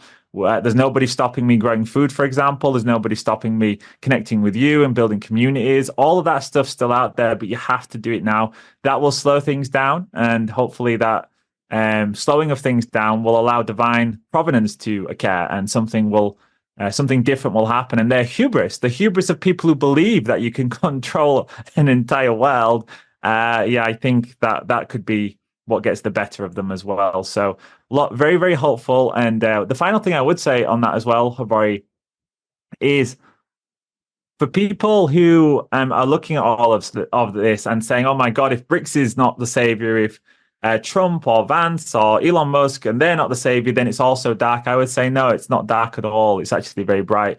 The idea is to make you feel that, because then you're not going to do things. You're not going to live your life. And there's plenty of opportunity out there for people who retain hope in their heart and retain the spirit of love and charity, which is the Christian ideals. It's love and charity. That's what I try to put into my life, and I try to share that with other people. And I think if you can retain that, and you can retain, as this pendulum swings to one extreme, which is where people are feeling hopeless, fearful, narcissistic, greedy, hyper-material, they're thinking just about what they can get in their gain. As it gets to that extreme point in this pendulum swing, which is where I think we are now, I don't think it goes much further than it already has. Doesn't mean it's going to stop, but I'm saying in terms of what I'm seeing manifest the world over, I think we're at the extreme end. If you actually can build your life at the other end of that spectrum and actually have integrity, have principles, share charity and love with people, be forgiving, and demonstrate those values and actually live with hope, then people are going to recognize that, and you are going to be someone of value. You're going to be someone of value. You're going to stand out in this future, because there's so many people who are not going to be there. And I think that's why your voice travels. That's why people enjoy this show. That's why I enjoy your show, because you're not hopeless. You actually are not hopeless, and neither am I. And people say that to me too. They say, I like that you're not hopeless, that you believe that there is still good out there. And of course, there is good out there, but you have to be able to see it. So I would say to people, that is where you can add value in the future. That is where you should apply yourself. It doesn't have to be podcasting or, making content. It can be in a business. You can be entrepreneurial, but you can give people hope. You can be living in truth. You can be somebody that they can aspire to be like too. So you've got, clearly defined principles. You're not a shill. You're not a grifter. You're putting out honesty. And I know that people will get on board with that. Like, I absolutely know it will, because that's what the world's missing, and it really does stand out right now. I look for those people, and I think other people look for that as well. And hopefully, I can try and be that for other people. Of course, we all fail every single day, but give it your best, live with hope, and I think that's the change. That's how the world goes towards the better path. If everyone tomorrow got up and made that. Made that commitment, I don't think any of these things would ever happen. I think the world would change overnight. It's just it's a personal journey and a personal spiritual battle that you have to go through first. But once you do that, then you can link up with other people and make that change in your community. And even if we did end up at the end, even if we got to the end and it was still this tyranny that we're speaking of, East versus West and all of that things, and it all became a one world totalitarian system, your life would have been so much more meaningful. You'd have had so much more fun and connection and love in your life than if you just sat there in a dark room tweeting about how bad it all is. So either way, it's a win-win. It's, there's no loss there to be hopeful, in my opinion. That's a great comment. And on your I found a great quote this morning. You talked about the BRICS multipolar revolution, and Franz Kafka said, "Every revolution evaporates and leaves behind only the slime of a new bureaucracy," which I think was a great quote, regardless of if it's left, right, whatever revolution. And that was a great quote. Yeah, and so this podcast has gone long. I don't plan the time, the length, but I just, we're just, I enjoy our conversation. And, it's been a year and a half since we've had you on the podcast. And just one of my last questions, just concretely again, key principles of how people can prepare to navigate, as you say, these twists and turns, strategic relocation. I often say, for me, like one of the most important, again, for me is the spiritual, believing in Christ, repenting and following Christ. And that just gives me a peace of mind, no matter what happens. It's how I've learned to love the algorithm ghetto tongue in cheek there. And so as dark as things can get, that's my guiding light that keeps me sane and plugging into a network, a social network, which is both analog on the ground with people as well as digitally. And so connecting with good, like-minded, authentic people with integrity. I don't like narcissistic people, egotistical people, cutthroat people, just real, genuine people. And so social, to survive what's coming, to having an on-the-ground network that you can plug into, not having debt, low cost of living, minimalism. I'm a big fan of minimalism. So that gives you, that gives you a lot of bang for the the buck. If you can, again, having like you have a property with food and water.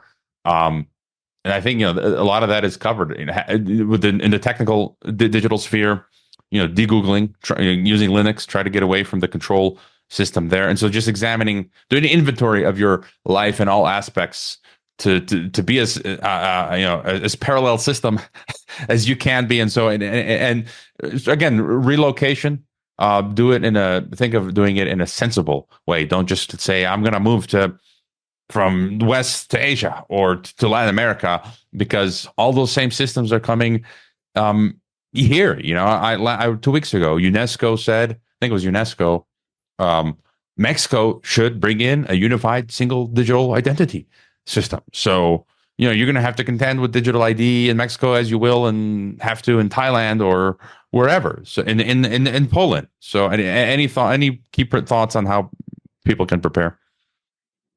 Yeah, one thing that I would say is a lot of those things are going to take at least 30 years to truly develop. There just isn't the energy capacity. I know people who work in telecommunications who are high up and they are privy to all of the ideas. And they talk about 6G, for example, but they actually have no idea how they're going to implement it. It's literally just it's all theoretical at the minute.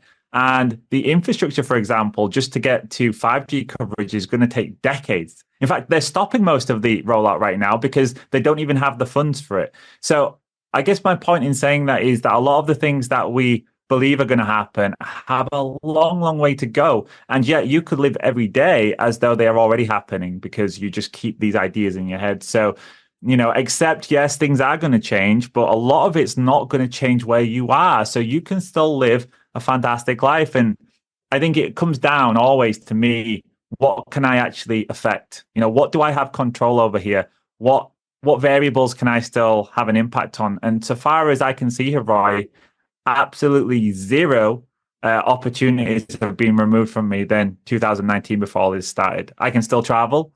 I can still choose where I live. I can still choose how I live. I can still choose what I do for a living. Nothing's really changed but our perceptions. We're all living in the black mirror. So that's a hopeful message for people. And I would find what inspires you, what makes you actually come alive, what makes you feel like you're making a meaningful contribution to the world. For me, my career was, it wasn't working in finance. I speak about finance with people now because I understood that actually getting the financial side of things sorted out and, not being in debt and having something set aside and preserving your wealth would give me more opportunities. It would allow me to farm. It would allow me to become more self-sufficient. But my career was actually working in counseling and social work with people. It was actually supporting people who were in crisis, and that's extremely meaningful. So what can you do? How can you ease the burden in all of this? And, it's good to think about oneself. It's good to think about your own family first. Of course, you have to be right. But once you've done that, hopefully you can extend your hand to other people. So find out what makes you passionate. Is there something you enjoy doing? Could you be of service to somebody else? For example, I know a community out there in America, and they just got a guy who joined their community who is really good at healthcare. Like he's worked, in healthcare all of his life. He understands natural medicine too. So they were so excited to have this guy. Like, oh my God, what an asset. It wasn't because he came there with a bag full of money. It's because he came there with skills. And we all have skills, and I think we should foment them now. And if you do what you're passionate about, it won't seem like work, but you will have to put a lot of time and effort in, of course, to succeed, because it's going to be harder. I don't mind working. I think we said before the show, sometimes we work 60 hours a week, sometimes we work 70 hours a week, but it's not really work. We're doing something that we felt called to do, that we enjoy doing. Don't enjoy all of it. 30 hours of that might actually suck. I wish I was out with my wife doing something fun. We was going to the beach or whatever. But guess what? Some days I do go to the beach as well. I mix in pleasure, and I also mix in effort and time and being determined. And I think all of these things are things we have to get back to. And it's not as hard as people think. Life's actually very simple, in my opinion. It's us that makes it more complicated. So so that's my takeaway message. Okay, I'll give people a quote to finish on because they'll say it far better than I ever could. Francis of Assisi, he said, preach the gospel every day, but only if you have to use words. And I think that's the way to live. It's, actually your deeds, what count. That's what people are going to remember, how you treat them, what you did for them. Did you make their suffering a little bit less? And that should be the goal of all of us. It should be to help each other through this. But first and foremost, get yourself into a stronger position so you feel like it's taken care of at home. You don't have to worry about the bills, etc. Maybe that means downsizing, Roy. Maybe, when I was in the UK and I met my wife before we started investing or any of that stuff, I had nothing. But guess what? I downsized, got out of the flat, so I wasn't paying a massive bill. I bought a tiny little boat. I moved aboard the boat, and I spent years just studying money, finance, monetary history. How do I figure this stuff out? Other people have done it, so why can't I? And I think that's the kind of attitude we have to go forward with. If there's something you can't do, like when I came to Poland, for example, I didn't know anything about farming. I'd never farmed. I spent my entire life in a city, but we figured it out. We went through those struggles. We bought some books. We tapped into the local community, got their wisdom. So, I think there's so much opportunity still in the world for people, but it's just a case of seeing that rather than choosing to look at the darkness. It's kind of like if you had two prisoners with a 10-year sentence. One of them could spend his time on drugs. He could go into a downward spiral of depression and anger and rage. Another one could say, listen, okay, I did something wrong. I deserve to be here, but how can I make the best of it? They could start meditating every day. They could read the philosophers, the Stoics. They could read the classics. They could educate. They could take courses. They could exercise. They could create a life for themselves when they get out, and they could come out of that a completely changed person who's transcended that old person. Same situation, exactly the same resources, but one of them didn't see what they had available to them because they chose not to, and the other person took every opportunity possible. And we all are faced with that same quandary every day. We're all given 24 hours. We're all given the same resources there or thereabouts. Yes, some people maybe got lucky and they had a better hand dealt, but I've seen people with the worst hands in the worst hands possible go on to succeed and make great things of their lives, far greater than people who were born with much more privileges. And again, it's a hopeful message. I'm not saying that to say to people that you aren't doing enough or you're lazy. It's not about that. It's just about recognizing that there's so much potential still out there, and it's not quite as dark as people think it is. You mentioned the work week. Last week in Geopolitics and Empire, I did about 5 hours of work because, hey, everyone needs to take a break. But don't worry, this week I'll be back to like 70 hours of work. I got 4 podcasts scheduled. Not every scheduled podcast always happens, but we'll see. Hopefully, 4 podcast this week. And again, people tell us where people can go, what you offer, your podcast, your stuff, you're on Patreon, you've got your membership on your website. Tell us about that. Sure. So I have a YouTube channel, a Rumble channel, as you have to these days. You have to be across all of the different platforms. But I would say Rumble's probably the most uncensored because I put most of my content on there, my financial content. So it's Parallel Systems on Rumble, Parallel Systems broadcast on YouTube. And that's where we speak about the financial world, some of the threats, how we preserve our wealth, what I'm thinking. I give my take on that. Also, I have a Patreon where I have a weekly newsletter now. It used to be monthly, but I realized just before the event with Trump, I said to my patrons the week before, I've got a feeling that we're probably going to need to be updating more regularly than monthly. Although I was putting articles out in between, I was like, this monthly newsletter, I said, I'm going to go to weekly. The week after was the Trump thing, and I said, aha! So it was correct. And now I'm updating people weekly on that one. And if you kind of enjoyed some of the things that I said, it's a hopeful message, but it's a real one too. I look at what's happening and kind of try to decode where it might affect us. That's what it's all about for me. It's not about just staring into the abyss. It's like, what can we do to improve our situations? And also we discuss, financially, how I'm positioning myself, is the things that I could be doing to try and preserve and increase my wealth, because there's always opportunity. And I think it's prudent to try your best, to not lose your wealth in this, because that's a bad place to be. So we discussed that in the Patreon, and we also have a community. I have a separate community outside of the Patreon. So if you sign up as a newsletter, I actually created my own separate space. I paid for it, but that's where we talk about homesteading. It's kind of a backup because I learned from your experience with Patreon that these platforms can be fickle. So I created that, and we kind of have this, second base where it's more of like a forum, and we discuss homesteading, gardening, and just connect with each other in a real way. And many of those people that have joined that, we've actually made real world relationships. In fact, just next week, I'm going to see one of my group members in Germany. We're going on holiday together in Croatia. No, sorry, Czech Republic. Sorry, Roy, not Croatia, Czech Republic. I will make it across there one time. And yeah, so that's what it's about for me. It's about community building. And oh yeah, and I have a podcast too, which is much more in depth. It's a weekly podcast.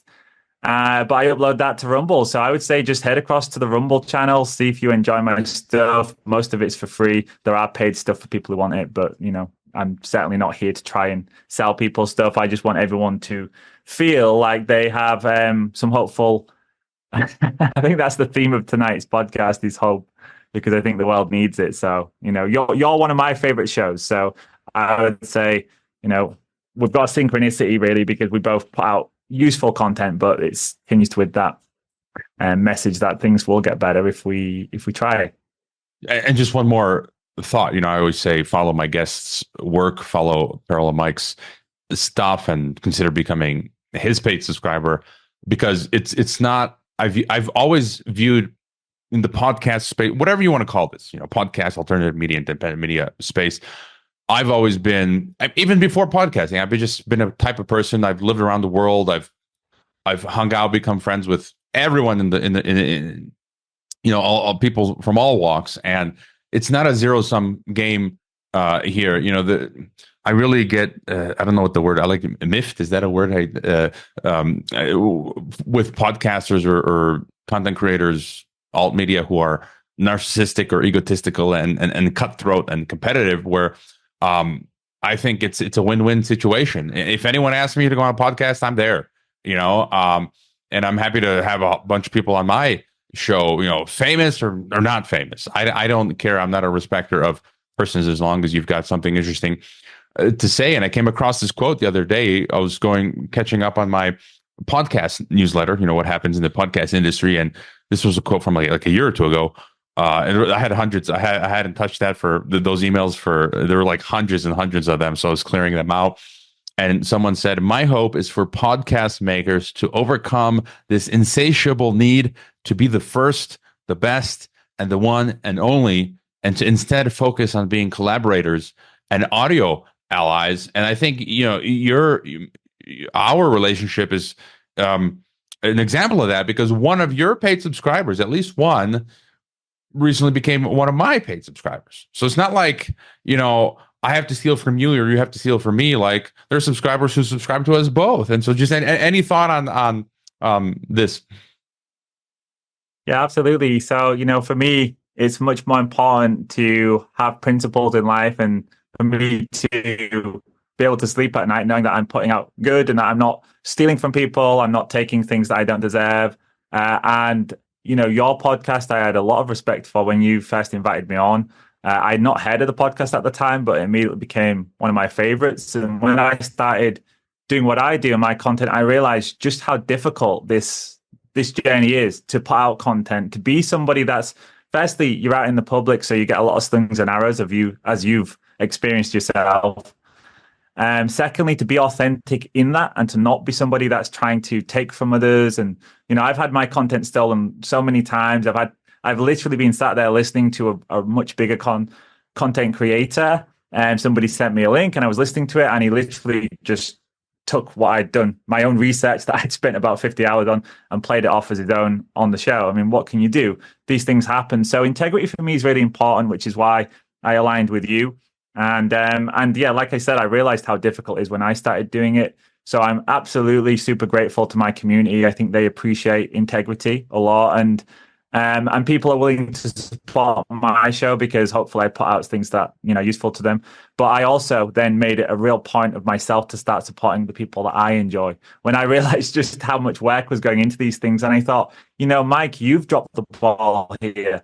I've always been somebody that gives charity, but I realized when it came to the content I was consuming, there is a parasitic element to that sometimes. If you think everything's meant to be for free, and you'll know it because sometimes you get comments from people as well who are very demanding, as though you work for them, and it's like they don't realize the hardship and the struggle. So I became a supporter of multiple shows. Financially, I started to, for you, I donate to your show. You're now a member of mine. Monica's Perez is one of my patrons. So, I think we appreciate one another. We appreciate the people who are genuinely working hard at this. And we know how hard it is to get anyone to pay for anything these days. So, I appreciate that shout out for you and for sending people my way. And yes, there are a lot of people out there who are bad actors.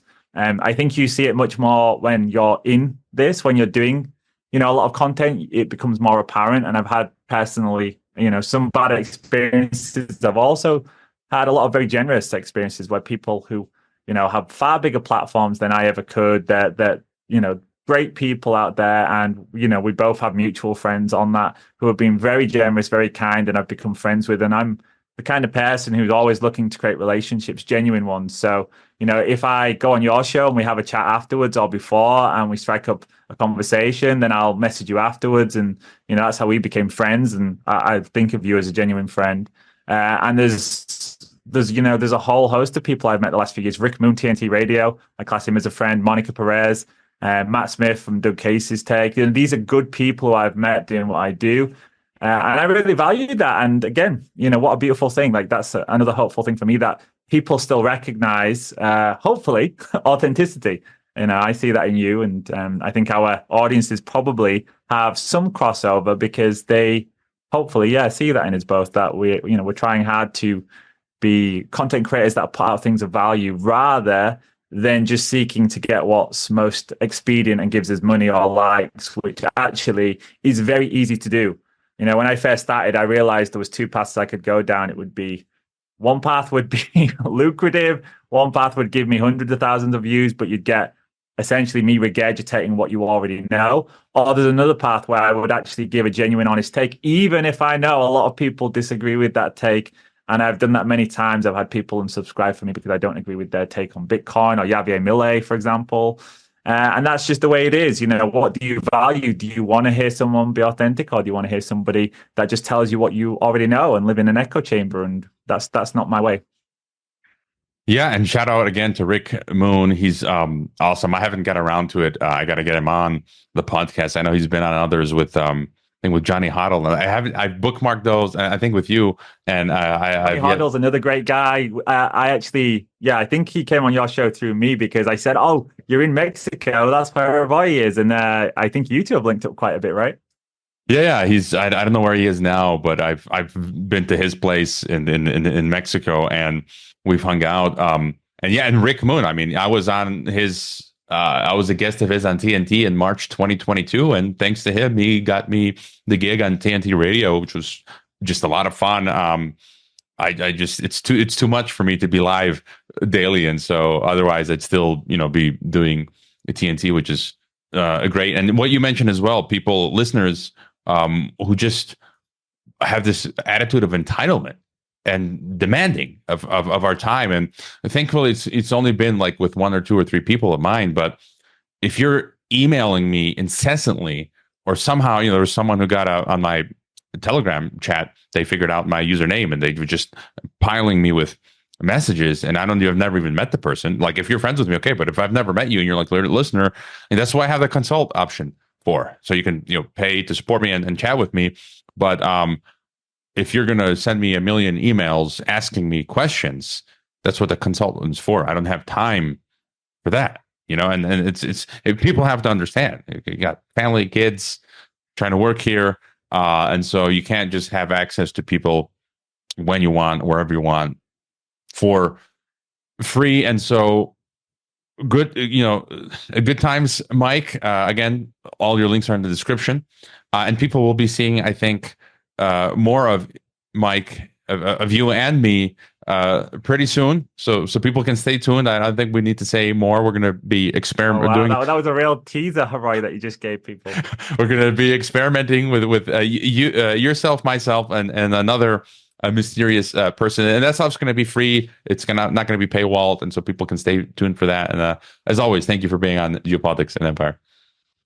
Yeah, it was an absolute honor, Hawaii, and apologies to listeners if I was talking a little bit too much on this one, but I think it's a great conversation, and I appreciate the invitation again. I hope you enjoyed this Geopolitics and Empire podcast. The website is geopoliticsandempire.com, and I encourage you to sign up for the free email list that goes out with each podcast and every weekend with a collection of news headlines. The newsletter and website are our last lines of defense. We're being censored and deplatformed. It's nearly impossible to find Geopolitics and Empire on the Google search engine. We've been blacklisted. YouTube frequently takes down our videos with strikes. Facebook restricts our page. Reddit and Twitter take down posts. And after the Associated Press mentioned Geopolitics and Empire in a 2021 article co-written with NATO, our Patreon account was terminated. Vimeo also terminated our Pro account. The best free way to help Geopolitics and Empire is to leave a review on Apple Podcasts or elsewhere and subscribe to all of our media channels. You can find the video broadcast now on 5 platforms: Odyssey, Rockfin, Rumble, BitChute, and Brighteon. You can find the audio broadcast on the podcast ecosystem: SoundCloud, Apple, Spotify, and so on. My current favorite social media channels are Twitter and Telegram, but you can also find us on Gab, MeWe, Minds, Float, VK, Instagram, Facebook, and LinkedIn. Finally, Geopolitics and Empire is in dire need of funding to continue. You can leave a donation, purchase a consultation with the host, or become a member to receive additional benefits.